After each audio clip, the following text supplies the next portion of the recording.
Malappuram Pandikkad police സ്റ്റേഷനിൽ യുവാവ് കുഴഞ്ഞു വീണ് മരിച്ചത് ഹൃദയാഘാതം മൂലമെന്ന പോസ്റ്റ്മോർട്ടം റിപ്പോർട്ട് വന്നിരിക്കുകയാണ്. ആലുങ്ങൽ മൊയ്തീൻകുട്ടിയാണ് കുഴഞ്ഞു വീണ് മരിച്ചത്. പോലീസ് സ്റ്റേഷനിൽ ചോദ്യം ചെയ്യാൻ വിളിച്ചപ്പോഴായിരുന്നു ഈ സംഭവം. ഗൂഗിൾ ഈ വാർത്തയുടെ വിവരങ്ങൾ കൂടി.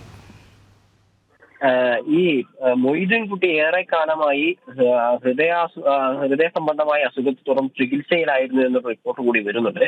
ഈ അവിടുത്തെ ഈ പാണ്ടിക്കാടുള്ള ഒരു ക്ഷേത്രത്തിലെ മുത്തപ്പൻ എഴുന്നള്ളിപ്പുമായി ബന്ധപ്പെട്ട ഒരു തർക്കത്തിന്റെ ഭാഗമായിട്ടാണ് മൊയ്തീൻകുട്ടിയെയും അദ്ദേഹത്തിന്റെ സുഹൃത്ത് സമീർ അലിയെയും ചോദ്യം ചെയ്യാനായിട്ട് തിങ്കളാഴ്ച പാണ്ടിക്കാട് പോലീസ് സ്റ്റേഷനിലേക്ക് വിളിപ്പിക്കുന്നത്. ഈ ചോദ്യം ചെയ്യാൻ വിളിപ്പിച്ച സമയത്ത് ജനപ്രതിനിധികളുടെയും കോൺഗ്രസ് നേതാക്കളുടെയും ഒക്കെ സഹായത്തോടെ അല്ലെങ്കിൽ അവരുടെ നേതൃത്വത്തിലാണ് ഇദ്ദേഹം മുമ്പോട്ടേക്ക് വന്നത്. എന്നാൽ ചോദ്യം ചെയ്യുന്ന സമയത്ത് ഈ നേതാക്കളെയോ അല്ലെങ്കിൽ കോൺഗ്രസ് പ്രവർത്തകരെയോ ഒന്നും വിളിപ്പിക്കാതെ ഈ സമീറിനെയും മൊയ്തീൻകുട്ടിയെയും മാത്രം സ്റ്റേഷനിലേക്ക് വിളിപ്പിക്കുകയായിരുന്നു. സ്റ്റേഷനിന് പുറത്തുള്ള മറ്റൊരു മുറിയിൽ കൊണ്ടുപോയിട്ടായിരുന്നു ഇവരെ ചോദ്യം ചെയ്തത്. അപ്പൊ ചോദ്യം ചെയ്യുന്ന സമയത്ത് ഈ മുറിക്കകത്ത് നിന്ന് ഈ മർദ്ദനമേൽക്കുന്നതിന്റെ ശബ്ദങ്ങളൊക്കെ കേൾക്കാമായിരുന്നു എന്ന് ഈ കോൺഗ്രസ് നേതാക്കളും അവിടെ ഈ സമീറിന്റെ മൊയ്തീൻകുട്ടിയുടെ ബന്ധുക്കളൊക്കെ പറഞ്ഞിട്ടുണ്ടായിരുന്നു. എന്നാൽ ഇന്ന് പുറത്തു വരുന്ന റിപ്പോർട്ട് പ്രകാരം ഇദ്ദേഹത്തിന് മർദ്ദനമേറ്റിരുന്നില്ല എന്നും ഹൃദയാഘാതം മൂലമാണ് മരണം ഉണ്ടായതെന്നാണ് പറയുന്നത്. ഈ റിപ്പോർട്ടിനെ ശരിവെക്കുന്ന രീതിയിൽ ഇദ്ദേഹം കുറെ ആളുകളായി ചികിത്സയിലാണ്, ഹൃദയ സംബന്ധമായ അസുഖത്തെ തുടർന്ന് ചികിത്സയിലാണ്, മരുന്ന് കഴിക്കുന്നതാണ് എന്ന രീതിയിലുള്ള ഒരു റിപ്പോർട്ട് കൂടി പുറത്തു വരുന്നുണ്ട്. എന്നാൽ വളരെ പെട്ടെന്ന് ഈ ഹൃദയാഘാതം ഉണ്ടാവാനുള്ള ഒരു സാധ്യത എന്തായിരുന്നു എന്നതിനെ സംബന്ധിച്ച് കൂടുതൽ അന്വേഷണം നടത്തേണ്ടി വരും. എന്നാൽ മാത്രമേ അറിയാൻ വേണ്ടി സാധിക്കൂ.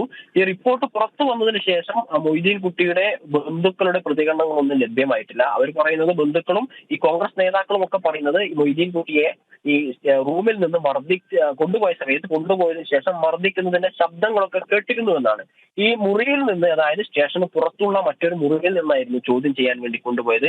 ഈ ചോദ്യം ചെയ്തതിന് ശേഷം സ്റ്റേഷനകത്തേക്ക് കൊണ്ടുവന്നതിന് ശേഷം ഇദ്ദേഹം വെള്ളം കുടിക്കാൻ ആവശ്യപ്പെടുകയും വെള്ളം കുടിക്കേണ്ടതുണ്ടെന്ന് ആവശ്യപ്പെടുകയായിരുന്നു ചെയ്തത്.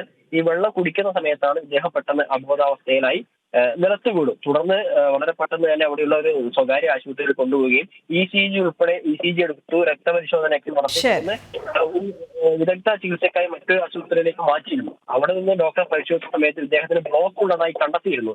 തുടർന്ന് ചൊവ്വാഴ്ച രാവിലെയാണ് ഇദ്ദേഹം മരണപ്പെടുന്നത്. എന്തായാലും ഇത് സംബന്ധിച്ച് മരണകാരണം ഹൃദയാഘാതം എന്നാണ് പോസ്റ്റ്മോർട്ടം റിപ്പോർട്ട്.